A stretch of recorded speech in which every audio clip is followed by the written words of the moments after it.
अविरल विद्या YouTube channel में आप सभी का हार्दिक स्वागत है। नमस्कार मित्रों, आज हम पढ़ते हैं संस्कृत स्वयं शिक्षक का पाठ 12। पहले कुछ शब्दों को पढ़ेंगे। धावनम दौड़ना, स्वीकरणम स्वीकार करना, धावते दौड़ता है या वह दौड़ता है अगर सह का प्रयोग किया जाएगा तो।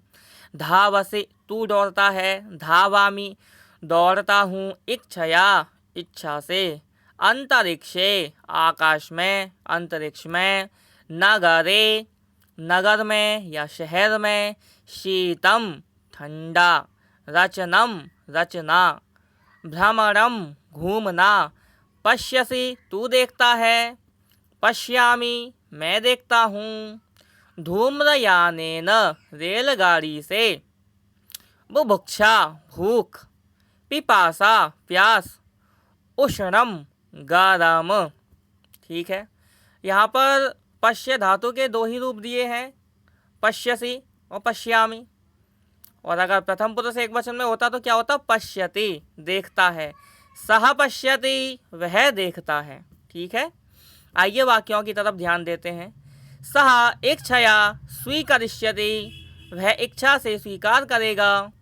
प्रकाश देवः उद्याने व्यर्थम धावते प्रकाश देव बाग में व्यर्थ दौड़ता है। त्वम इदानीं किमर्थम धावसि तू अब क्यों दौड़ता है। अहम अधुना धावामि मैं अब दौड़ता हूँ। अंतरिक्षे सूर्यम पश्यसि किम क्या तू आकाश में सूर्य को देखता है। यहाँ पर आप ये देखेंगे कि हर जगह त्वम का अनुवाद तू दिया गया है। वह सिर्फ लिखने के दृष्टिकोण से है। यहाँ ऐसा नहीं है कि त्वम माने हम तू कह के किसी की बेइज्जती करना चाह रहे हैं, ऐसा नहीं है। क्योंकि ऐसा है कि जो तू शब्द है वह हिंदी में सिर्फ और सिर्फ एक वचन में इस्तेमाल होता है। ऐसे ही संस्कृत में त्वम शब्द है वह सिर्फ और सिर्फ एक वचन में इस्तेमाल होता है। लेकिन जो हिंदी भाषा का तुम शब्द है वह एक वचन और बहुवचन दोनों में प्रयोग होता है। तो जो एक वचन में प्रयोग होता है हमने उसको लिया है। ठीक है, इस पुस्तक में यही जो है एक वो चीज़ अब सब लोगों को खलती है कि यहाँ त्वम की जगह त्वम के स्थान पर तुम लेना चाहिए था और ये हर समय तू बोलते हैं। तो हमने किसी को त्वम बोला तो वो बुरा तो नहीं मानेगा भाई, इसमें ऐसी कोई बुरा मानने वाली बात है ही नहीं है। जो त्वम है अगर उसका एक वचन में हिंदी अनुवाद करेंगे तो तू ही आएगा। लेकिन ऐसा नहीं है कि यहाँ जो तू जो दे रखा है उसका अर्थ सिर्फ हिंदी वाला जो तू होता है ना कि तू तड़ाक बोलना, वो अर्थ बिल्कुल नहीं है। यहाँ पर एक वचन में जो तुम का इस्तेमाल होना चाहिए वो लेना था और वही है। ठीक है, तो यहाँ पर जो है तू का प्रयोग सिर्फ लिखने के लिए है। यहाँ पर आप अगर त्वम को तुम मानना चाहो तो मान सकते हो। ठीक है, अंतरिक्षे सूर्यम पश्यसि किम क्या तू आकाश में सूर्य को देखता है या क्या तुम आकाश में सूर्य को देखते हो, वही बात रहेगी। ठीक है, रात्रौ सूर्यम न पश्यामि रात्रि में सूर्य को नहीं देखता। विश्वामित्रः भ्रमणाय सायं गमिष्यति किम विश्वामित्र घूमने के लिए क्या शाम को जाएगा। सह तत्र स्थातुम इच्छति वह वहाँ ठहरना चाहता है। जालंधर नगरे मम गृहम अस्ति जालंधर शहर में मेरा घर है। भो मित्र तव गृहम कुत्र अस्ति मित्र तेरा घर कहाँ है। मम गृहम पेशावर नगरे अस्ति मेरा घर पेशावर शहर में है। धूम्रयानेन त्वं तत्र गमिष्यसि किम रेलगाड़ी से वहाँ जाएगा क्या। अथ किम और क्या। धूम्रयानेन अहम तत्र परश्वः गमिष्यामि रेलगाड़ी से मैं वहाँ परसों जाऊँगा। देखो ये धूम्रयानेन इसलिए कहा है कि पुराने समय में जो धुएं वाली ट्रेन चलती थी तो उसमें धुआं है तो धुआं के लिए धूम्र का प्रयोग किया गया है और जो वाहन है उसमें यान का प्रयोग किया गया है। तो धूम्रयानम जो है वो रेलगाड़ी के लिए प्रयुक्त है। वर्तमान में हम इंग्लिश और संस्कृत का मिलाकर भी कर देते हैं। कभी कभी हम रेलगाड़ी को रेलयानम भी बोल देते हैं। ठीक है, धूम्र यहाँ लिखा है धूम्रयानम और हम बोल देते हैं रेलयानम। तो दोनों ही हमारे समझ में आ जाता है कि क्या है ये। इदानीं पिपासा अस्ति मह्यं शीतलं जलं देहि। इदानीं पिपासा अस्ति मह्यम शीतलम जलम देहि। यहाँ पहले शाब्दिक अर्थ को समझें। इदानीं अब, पिपासा यानी प्यास, अस्ति है, अब प्यास है, मेरे लिए ठंडा जल दो। ठीक है, इनका जो अनुवाद है उसमें आया कि अब प्यास लगी है, मुझे ठंडा जल दे। तो वही है कि भाव का जब अनुवाद करेंगे तो अर्थ, भाव का जब अनुवाद करेंगे तो शब्दों से अर्थ भिन्न होंगे। जैसे इदानीम पिपासा अस्ति का अर्थ होगा अब प्यास है, और इन्होंने लिखा है अब प्यास लगी है। तो अब प्यास है या अब प्यास लगी है, इसका भाव एक ही है कि इस समय मैं प्यासा हूँ। तो वही भाव है, बस जो शब्द हैं उनका तो अंतर रहता ही है जब आप किसी भाषा को दूसरी भाषा में अनुवाद करेंगे। अधुना बुभुक्षा न अस्ति अन्नम न देहि, अब भूख नहीं है, अन्न न दे। आइए कुछ शब्दों को पुनः पढ़ते हैं। कन्या, पुत्री, भ्राता, भाई, संयोगः मिलाप, कृश दुर्बल, मित्रम मित्र या दोस्त, स्वसा बहन, पितृव्यः चाचा, जामाता दामाद, पिबसी तू पीता है, अवश्यम अवश्य, पिबती वह पीता है, नोचेत नहीं तो, पिबामी पीता हूँ, संधि सुलह मित्रता। शब्दों में भी जो दो वर्णों का मेल होता है उसको भी संधि कहते हैं। संघातः समूह, नैव नहीं, पास्यति वह पिएगा, पास्यसि तू पिएगा, नास्ति नहीं है, स्पष्टम साफ। अब इसमें कहा कि पास्यति वह पिएगा, पास्यसि तू पिएगा, तो भाई एक और दे देते, पास्यामी भी दे देते कि मैं पीऊँगा, मैं कैसे पीछे रह सकता हूँ, है ना दोस्तों। एक और बात समझानी थी। जैसे ये मित्रम शब्द है, यह अगर नपुंसक लिंग में होता है तो दोस्तों के लिए प्रयोग किया जाता है, और अगर ये पुल्लिंग में हो जाता तो ये हो जाता मित्रः। अब जब ये मित्रः हो जाता तो यह सूर्य के लिए प्रयोग किया जाता है। तो मित्रम दोस्त और मित्रः यानी सूर्य। आइए आगे बढ़ते हैं। तव जामाता मधुरम दुग्धम रात्रौ पास्यते, तेरा दामाद रात्रि में मीठा दूध पिएगा। अहम रात्रौ दुग्धम नैव पिबामी, मैं रात्रि में दूध नहीं पीता। मम स्वसा उष्णम जलम पिबती, मेरी बहन गर्म पानी पीती है। अहम कदा अपि उष्णम जलम पातुम न इच्छामि, मैं कभी भी गर्म जल पीना नहीं चाहता। तव भ्राता मद्रास नगरम कदा गमिष्यति, तेरा भाई मद्रास शहर कब जाएगा। यदि तव पिता गमिष्यति तर्हि सोपि गमिष्यति, अगर तेरा पिता जाएगा तो वह भी जाएगा। यहाँ लिखा है सोपि, इसको पढ़ेंगे क्या, सोपि। सह अपि को मिला दिया तो हो गया सोपि। यह नियम आगे आएंगे तब हम पढ़ेंगे, अभी इतना ही देख लेते हैं कि सोपि इसको अलग अलग कर देंगे तो क्या हो जाएगा, सह अपि यानी वह भी। नोचेत नैव गमिष्यति, नहीं तो नहीं जाएगा। नोचेत का अर्थ नहीं तो, नैव गमिष्यति का मतलब नहीं जाएगा। सह पीतम उत्तरीयम कदा आनयति, वह पीला दुपट्टा कब लाता है। भो मित्र इदानीं पीतम वस्त्रम न आनय, हे मित्र इस समय पीला वस्त्र न ला। मम रक्तम वस्त्रम कुत्र अस्ति जानासि किम, मेरा लाल कपड़ा कहाँ है जानते हो क्या। अत्र दीपः नास्ति न जानामि तव रक्तम वस्त्रम, यहाँ दीपक नहीं है या दिया नहीं है, मैं तेरा लाल कपड़ा नहीं जानता हूँ। इदानीं सायंकालः जातः भ्रमणाय गच्छ, अब शाम हो गई घूमने के लिए जा। त्वं कदा भ्रमणं करिष्यसि, तू कब भ्रमण करेगा। अहम प्रातः भ्रमणाय गच्छामि न सायं, मैं सवेरे घूमने जाता हूँ शाम को नहीं। त्वं कदा अपि न आगच्छसि, तू कभी भी नहीं आता है। मित्रों फिर कुछ शब्द दिए गए हैं, एकारांत पुल्लिंग शब्द, इनको पढ़ो।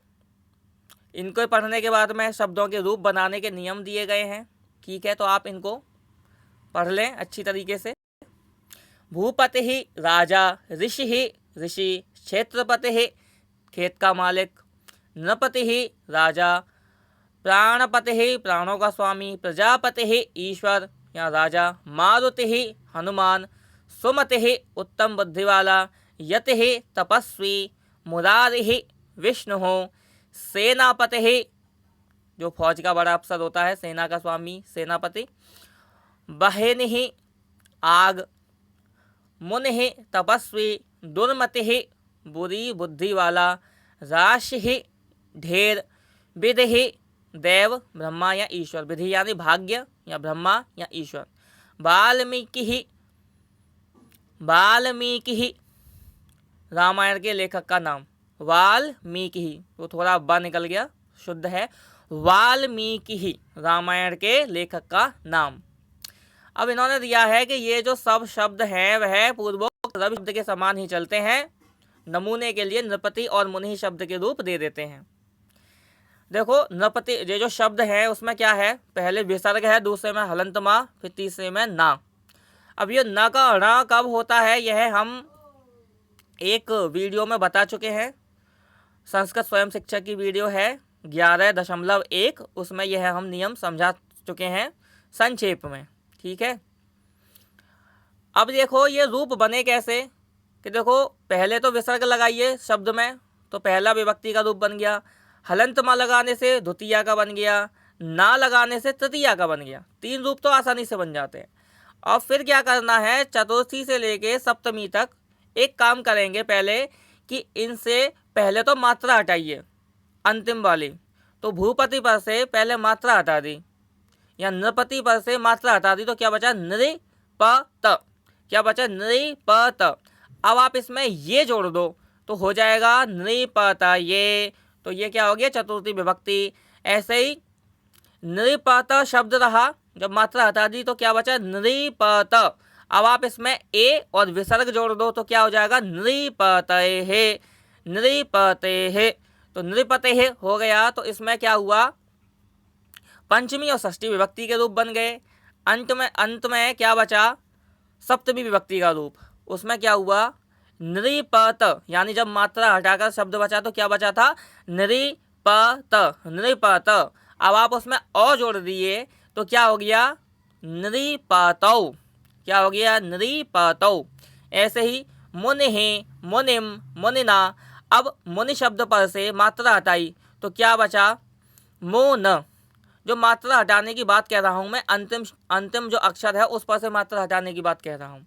तो मुनि पर से, मुनि ही शब्द के अंतिम अक्षर है ना, उस पर से मात्रा हटाई तो क्या बचा मुन। अब आप उसमें ये जोड़ेंगे तो क्या हो जाएगा मुनये, सॉरी मुनये, चतुर्थी विभक्ति में हो जाएगा मुनये। ऐसे ही पंचमी विभक्ति में क्या करना है, जो हमारा शब्द बचा क्या था मुन, उसमें ए जोड़िए और विसर्ग जोड़ दीजिए तो क्या हो जाएगा मुनेह, क्या मुनेह।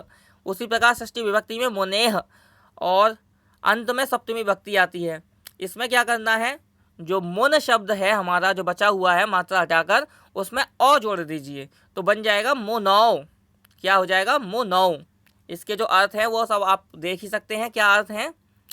अच्छा, संबोधन में जो है वो देख लेते हैं। इसमें एक ही मात्रा जोड़नी है अंतिम अक्षर की मात्रा को हटा करके, जैसे हे नृपते, हे मुने। ठीक है, तो जो हे अक्षर है और इसमें भी हे अक्षर है, यह संबोधन में जैसे हे, भो, आई, इस प्रकार के जो अक्षर हैं शब्द हैं वह संबोधन में प्रयोग किए जाते हैं।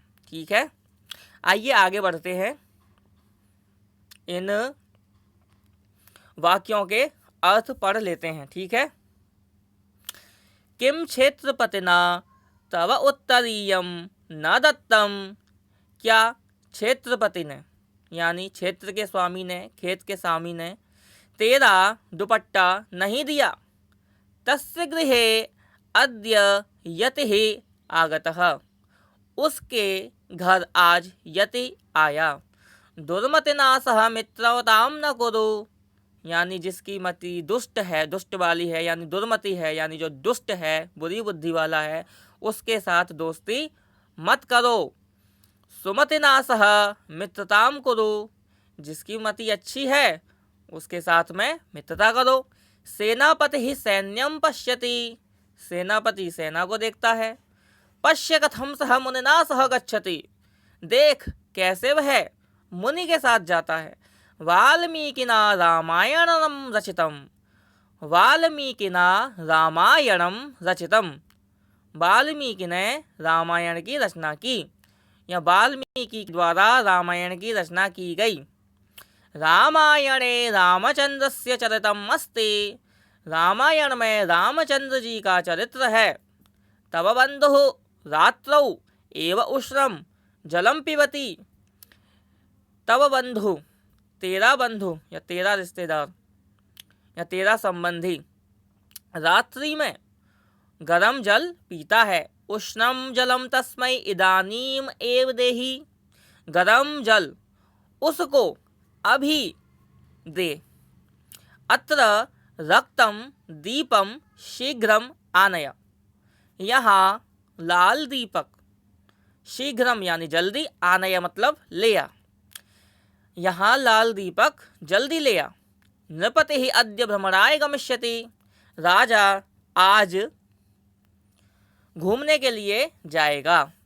त्वम इदानीम यत्र कुत्र अपि गच्छ, तू अब जहाँ चाहे जा। विष्णुमित्रः उद्यानं गत्वा पश्चात गृहं गमिष्यति, विष्णुमित्र बाग जाने के बाद घर को जाएगा। या आप ये कह लीजिए कि विष्णुमित्र बाग जा कर के उसके बाद घर को जाएगा। यत्र जगदीश चंद्र गमिष्यति तत्र विष्णुदत्तः अपि गमिष्यति एव, जहाँ जगदीश चंद्र जाएगा वहाँ विष्णुदत्त भी जाएगा ही। अहम ओदनम नैव भक्षयिष्यामि, मैं चावल नहीं खाऊंगा। सह दुग्धम एव पिबति, वह दूध ही पीता है। कदापि अन्नम नैव भक्षति, कदापि अन्नम नैव भक्षयति, कभी अन्न नहीं खाता। सह व्यर्थम तत्र गतः, वह वहाँ बेकार में गया। तस्य पुस्तकम तत्र नास्ति, उसकी पुस्तक वहाँ नहीं है। तो मित्रों, आज के पाठ में इतना ही। आप सभी को अविरल विद्या यूट्यूब चैनल का नमस्कार। हरि ओम।